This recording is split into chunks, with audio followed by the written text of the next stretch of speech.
അസ്സലാമു അലൈക്കും വറഹ്മത്തുള്ളാഹി വബറകാതുഹു. ഹദീസ് ക്ലാസ് 1225. ബഹുമാനപ്പെട്ട ഇമാം ബുഖാരി റളിയല്ലാഹു അൻഹു റിപ്പോർട്ട് ചെയ്യുന്ന ഹദീസ്. അൻ അബീ ഹുറൈറ റളിയല്ലാഹു അൻഹു, അബൂ ഹുറൈറ റളിയല്ലാഹു അൻഹുവിൽ നിന്ന് നിവേദനം, അന്ന റസൂലുള്ളാഹി സ്വല്ലല്ലാഹു അലൈഹി വസല്ലമ ഖാൽ, നിശ്ചയം ഹബീബ് സ്വല്ലല്ലാഹു അലൈഹി വസല്ലമ തങ്ങൾ പറഞ്ഞിരിക്കുന്നു, ബൈനമാ റജുലുൻ യംശി ബിത്വരീഖിൻ, ഒരാൾ ഒരു വഴിയിലൂടെ അങ്ങനെ നടന്നു പോകുമ്പോൾ, വജദ ഓസ്ന ഷൗക്കിൻ അല ത്വരീഖ്, വഴിയിൽ ഒരു മുള്ളിൻ്റെ കൊമ്പ് എത്തിച്ചു. വഴിയിൽ ഒരു മുള്ളിൻ്റെ ഒരു കൊമ്പ് കിടക്കുന്നത് കണ്ടു. ഫഅഖദഹു, അദ്ദേഹം അത് എടുത്തു മാറ്റി. വഴിയിൽ നിന്ന് മറ്റുള്ളവർക്കത് പ്രയാസമാവണ്ട എന്ന് മനസ്സിലാക്കി ആ മുള്ളുള്ള കമ്പെടുത്ത് മാറ്റി. ഫശകറ അല്ലാഹു ലഹു, അല്ലാഹു തആല അവന് നന്ദി ചെയ്തു. ഫഗഫറ ലഹു, അല്ലാഹു തആല അവന് പുറത്തു കൊടുത്തു.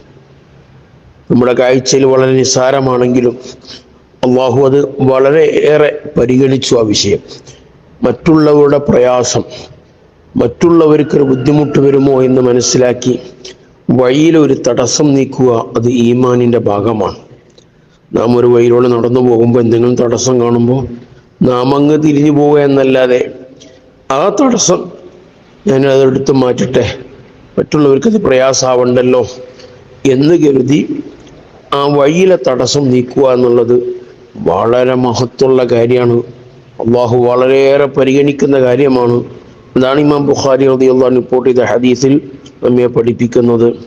അല്ലാഹു തആല അവന് നന്ദി ചെയ്തുകൊണ്ട് അള്ളാഹു അവന് പുറത്തു കൊടുക്കുകയാണ്.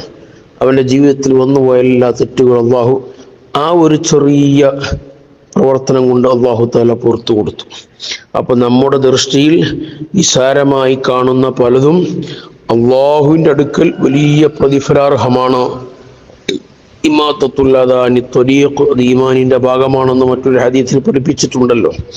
അതുകൊണ്ട് ഇത്തരം കാര്യങ്ങൾ നാം നിസാരമായി കാണുന്നതായിരിക്കും, പക്ഷെ അള്ളാഹുവിൻ്റെ അടുക്കൽ വലിയ പരിഗണന നൽകുന്ന കാര്യങ്ങളാണ്.